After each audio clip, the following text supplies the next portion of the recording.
जन्मदिन सकाल सकाल उठिली चलिली मंदिर को जाई नंदी महाराज को नमस्कार करने पर जाई भगवान शिव पाखे निज दीप को बुलाई देली।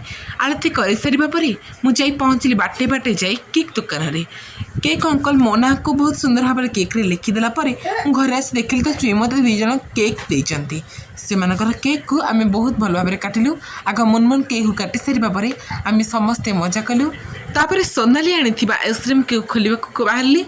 से आइसक्रीम खोलिबा परे केक काटिया पूर्व ही रवि देखंतु सीटा खाई पकाइला कहले रे मुँह लुचि लुचि देखंतु पलाउची। चलतु सेटा को मत लगुच प्रथम ही मो जन्मदिन में मुझे आइसक्रीम केक काटी तेणु आइसक्रीम केक काटिकी समस्त को खुआलु मजा कलु। मोर मुहर टी लुचिकी लगेदेली। शेष में समस्ते कौन कली मो मुहर लगे तिलक काटिदेली। शेष में संध्या बेले मु केक काटिली बहुत मजारे। पूरा ब्लॉगटा अपलोड होती आज रानी मो